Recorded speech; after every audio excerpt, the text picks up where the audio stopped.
everybody. This time last week, Elliot Holtham was in Australia preparing to deliver the best result of his young professional triathlon career. He won the Toyota Ironman Australia on Sunday. His coach, Bjorn Ossenbrink, is also sitting with us this morning. How's the body less than a week after, being in the water, running a marathon, pedaling 100 and some odd kilometers, being out there for 8.5 hours? How's the body feel? You know, it actually feels really good. This is the best I've ever felt after an Ironman. I think it might have something to do with the 3 liters of IV I had after the race. But I mean, it was a long flight back here. Right now, I just take things easy. It's important not to jump back into things too quickly. First 2 days after an Ironman, I feel really excited to get back into things, really motivated. But it's important, that's why I have a coach, to sort of sit back, rest, and then slowly build into things. How grueling was it? What was the most difficult part of it? I'm thinking when you're running that marathon, and I read an article, did you actually have some inspiration that you wrote down on your hands? Yeah, the run is really sort of the key to the Ironman. A lot of things can go wrong, or a lot of things can go well on the run. A lot of time can be lost or gained on the run, so it's really critical to have a good run. There's 2 things I had written on my hand.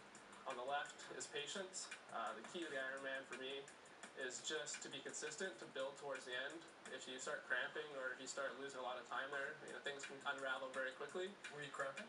I started to cramp about 15K actually, right? You just saw a clip there of me going to the wind there, into the front there, and right as soon as I moved into first, the legs started to cramp a little bit. So you got leg cramps?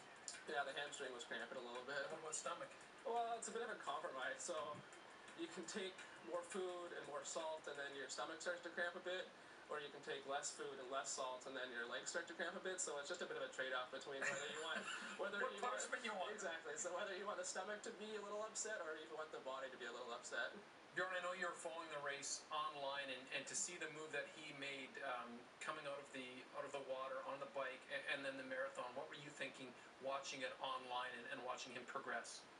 Well, it's really hard to track a race completely online because they never have full-on live coverage on the TV about it.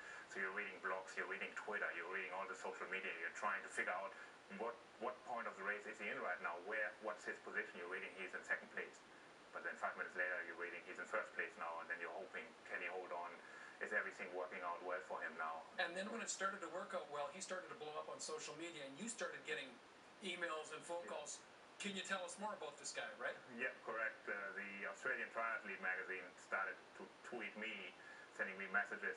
Can you give us a little bio about him? What is he about? What's his history? What's his background? And so I sent him a quick message, and it went on the social media, and then everybody else picked up on it. So it went crazy. When I told your story on our news hour on Wednesday, my wife was watching that home, and it was only a 2-minute story, so I couldn't get everything in that I wanted to. And she said, well, how much did he win? And I said, well, I think he won $8,000. I said, but when you factor in his airfare, which is probably $2,500, his accommodation, this is a passion for you, and you're not sponsored. How tough of a grind is it for you? Yeah, I mean, it's definitely tough. I think most people in the sport, there's a bit of prize money, but most of the money is made from endorsement deals and sponsorship deals. So I am fortunate that I have a good job, but I mean, it would be nice to get some sponsors on board here, and we're working on that. So before we came on there, you jokingly said to me that you had a bit of a workout yesterday. You went for a swim, you went for a little bit of run. How does he maintain his schedule now leading up to the World Championship in Kona come fall? Right now, the important thing for Elliot is just to recover from the race. It can take up to 3-4 weeks to recover from an Ironman. And then we are looking a little bit closer again, what kind of additional race are we going to put on the schedule to get ready for the World Championship race. And the really important thing to get ready for the race in Kona is to get used to the heat and humidity. Acclimatized. Acclimatized to the conditions. And this will be really difficult because we are living in a hot climate in the summer, but it's not as humid. Right. And the World Championships is in October, so by this time our temperature has dropped down. Okay, quickly, 40 seconds left.